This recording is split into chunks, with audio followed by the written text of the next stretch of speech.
今日想同小朋友一齊整呢個維多利亞港夜景嘅圖工。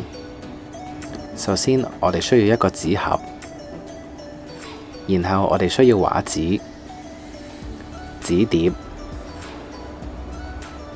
雪條棍或者係竹籤。畫具方面，我哋要油粉彩、黑色顏料同埋畫筆。我哋而家可以開始製作啦。首先，我哋要用黑色顏料油咗嗰個盒先。之後，我哋再喺紙碟上面畫一架你中意嘅船。今次老師示範咗畫天星小輪，你都可以參考㗎。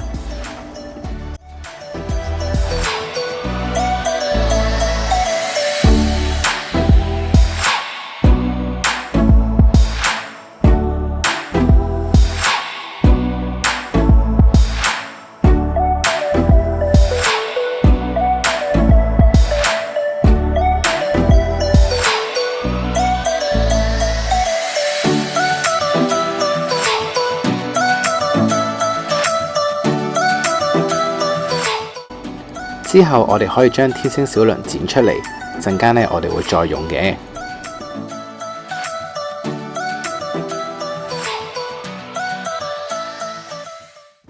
然後，我哋可以開始畫維多利亞港海邊嘅建築物，我哋仲可以參考真實嘅圖片去畫添。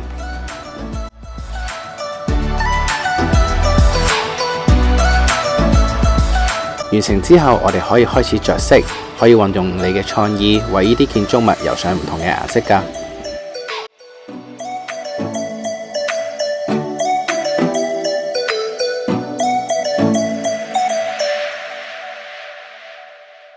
之後，我哋可以拎返紙盒出嚟，用一啲比較鮮豔嘅顏色喺背景嗰度畫煙花。完成之後，我哋可以將建築物剪出嚟，陣間會再用嘅。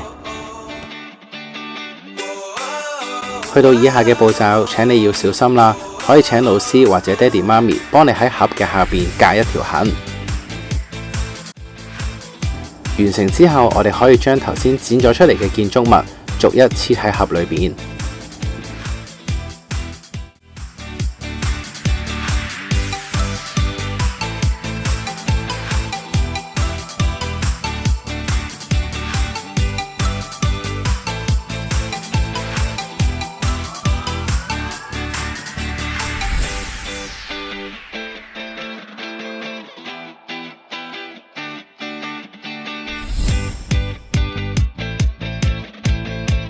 差唔多完成啦，我哋而家可以將竹籤黐喺船嘅後邊。